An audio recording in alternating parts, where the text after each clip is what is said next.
Howdy peeps, because we're here again with some more lovely magazine content. So this issue for today is the August 1st, 1938 issue of Vogue. So we're in for a very fun time. So as you might know, I don't care about Vogue too much because, it's obviously a more woman-centric magazine. It shows off their style and their clothing.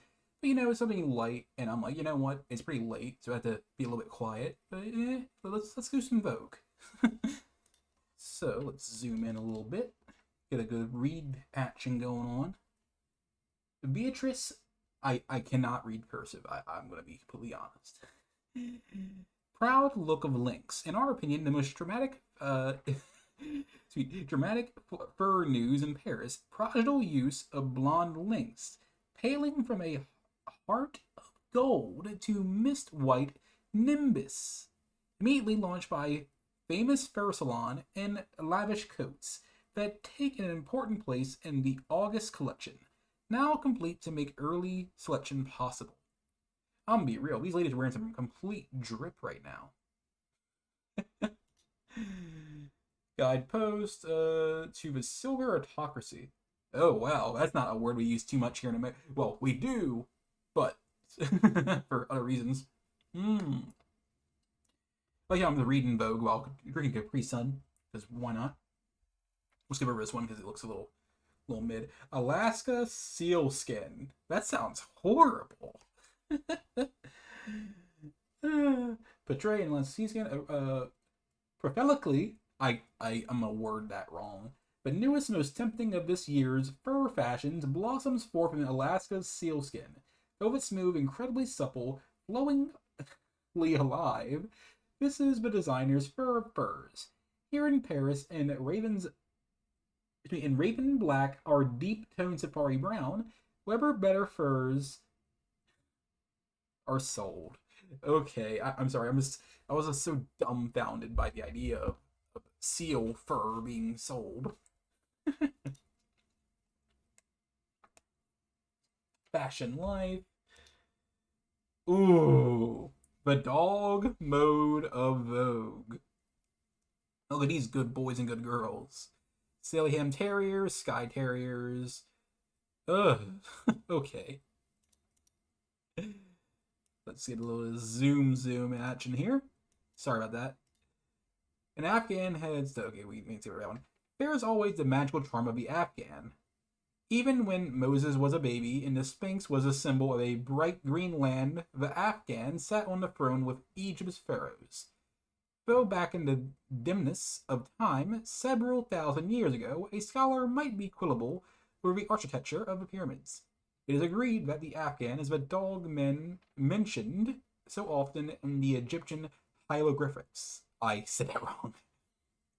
To an impudent pharaoh princess, he was Monkey Face, in the dearest possession of her pampered existence. Today, he's the same noble dog with his characteristics top knot, his high hip bones, and his galley-carried tail, in the leisurely progress of the ages between. He has never let his reputation down. How the Afghan got from Egypt into Afghanistan is one of the mysteries that occur in the mixed-up story of those Mediterranean migrations centuries ago. And the origins of the peoples of this tight little land, hemmed in by India, Russia, and Persia, are no more possible to solve for this land. Felt successive surges of ambition on part of the Alexander Muhammad, Genghis Khan, and the British Empire. It's a country of hills, and continued on page 10. Okay. So we have a bunch of things that are sale. Pullbacks. I never heard of pullbacks. That's probably still in existence, and I'm going to look it up because I know I can. Oh, wow. Pullbacks still exist. Flea powder. Well, now they do flea collars. It's interesting how I never heard of them like flea powder in my life. Is that a thing? Oh, it does exist. It's more for not just fleas but ticks now too. Weird how that stuff evolves. Let's zoom out a little bit. Oh my. A lot more dog stuff.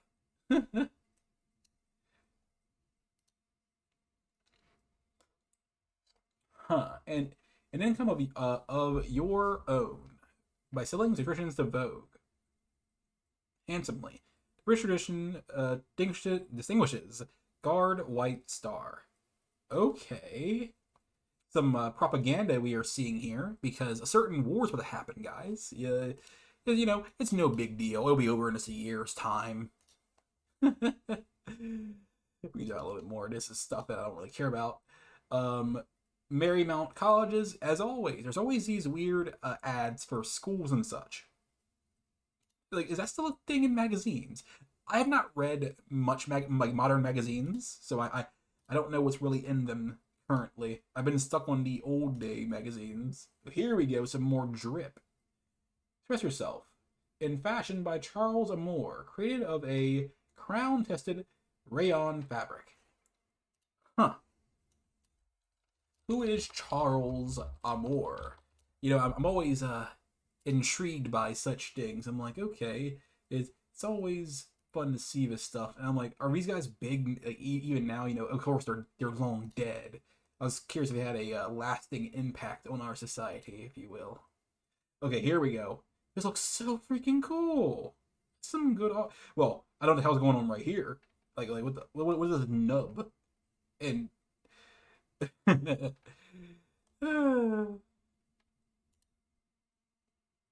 hats are cool. They look like I'm going to a damn funeral, though. Be honest. But I dig it. The black and white thing. It's eh. This is before the whole color stuff was really happening outside of obviously drawings and such. Okay, now this looks cool.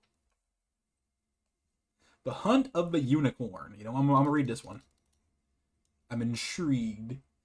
These hold on words. These magnificent 15th century tapestries among the great art treasures of the world are now the glory of the new Gothic cloisters. Part of a series of 6 enormous tapestries they once hung as a wedding gift in the medieval chateau of Venterloo, the seat of the Rochefoucauld family. The turrets can be seen in the right-hand corner. Then lost to the family, the hangings protected potatoes from the frost during the French Revolution were retrieved by the Rochefoucaulds in the 19th century, and later were bought by John D. Rockefeller Jr., who presented them with other fabulous gifts to the cloisters. Wow, that's not a name I would be hearing. I don't know when the exact year, but the Rockefellers got hit hard as hell. Obviously, the Standard Oil got taken down. That was a whole thing, unfortunately, for them. I personally believe that they should not have been taken down. That's my personal belief. I do believe it was purely a thing for the president of the time to basically get a dub to show that he was powerful in this, that, and third, even though it was flimsy in many instances that it was kind of bullshit. Because if Standard Oil was anywhere near where the companies now they are, oh man, it'd be a completely different story. That president would be like going over a place like, we're breaking them apart now, no Facebook, no Amazon, none of this shit. Basically they were in the wrong place, at the wrong time. In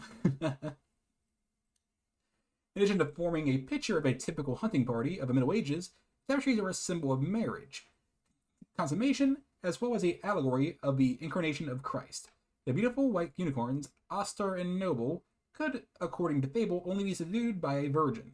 Just behind the animal above is a rose bush denoting love and martyrdom, with other intricate details of periwinkles, cowslips, holly, and rose bushes. The Millefleurs tapestries are as brilliant today as they were in the days of Louis. I don't know this number. And the Roman numerals. I'm sorry. I'll be real. Roman numerals were never my strong suit. That's for damn sure.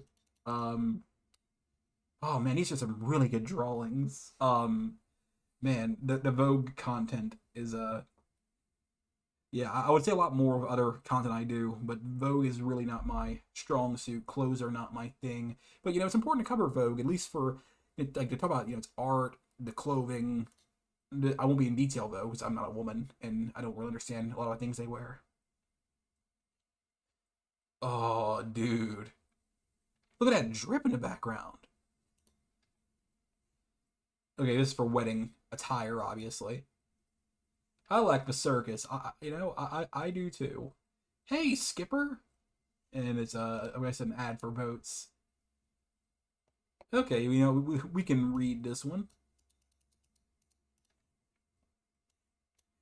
Blouse coats, belled goats.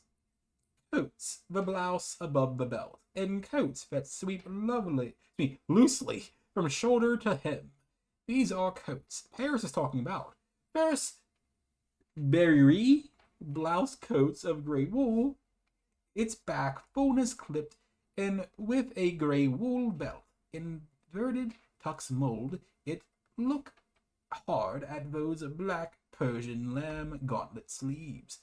In at the hood collar that clips on a turban or falls in a cowl. Second, purple brown wool flares from a yoke of Persian lamb on the derriere coat. Persian lamb cuffs gather the sleeves. I don't know what the hell this word is.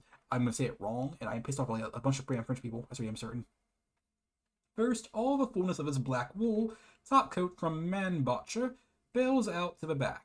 That fullness is balanced by a folded collar of beaver, jutting forward like sails, and by two saddlebag pockets of a beaver swinging out at the hips.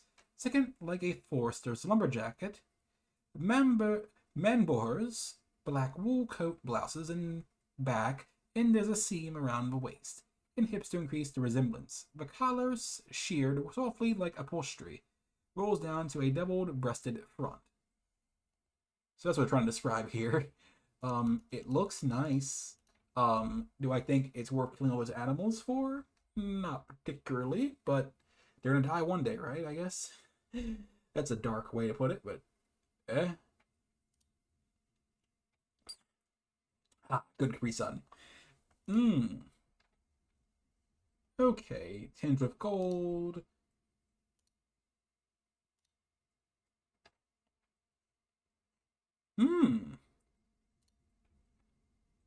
I always wonder how these people's lives went in the end.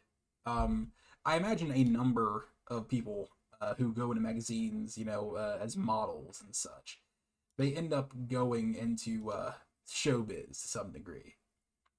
It's usually it's background characters, usually, because like if you're going into like modeling and such, I feel like you wouldn't waste your time in that. You would just go right into the showbiz.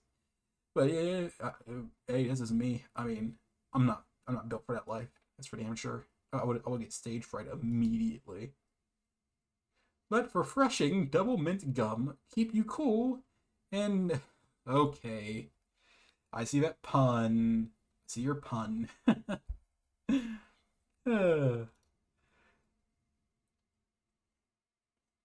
kind of wish we would have some of these old day things as we should now, but that's not how it is. This part of a dude ranching is okay with Lee Fursby. You know what? Let's zoom in. Let's see what the hell they're talking about. So this is obviously before. I'm pretty sure there's a restriction. You can't promote smoking, or rather, cigarettes on any media now. But you could back then, and it's really interesting seeing that stuff today. um, let's get a little reading here.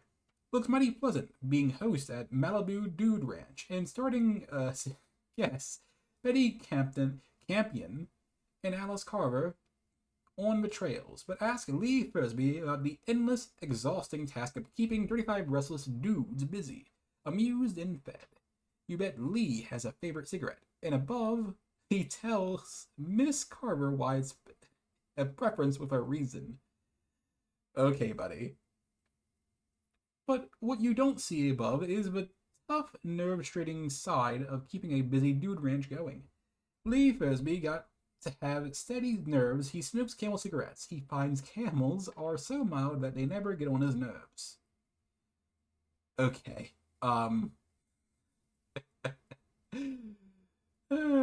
Save these leading tobacco planters. It's good. It's a very good thing, obviously, that this type of stuff is not allowed anymore. Smoking's bad, uh, morally, uh, in a sense, ethically too. You know, it's obviously destructive to you, and obviously, you know, you need a release, you know, from you know, your stresses. But there's other ways to do it other than smoke. You chew gum, I suppose. But that is that for this episode. Enough of me ranting. Welcome to my TED talk, I suppose. But I'll see you guys next time. Please like for more, and peace.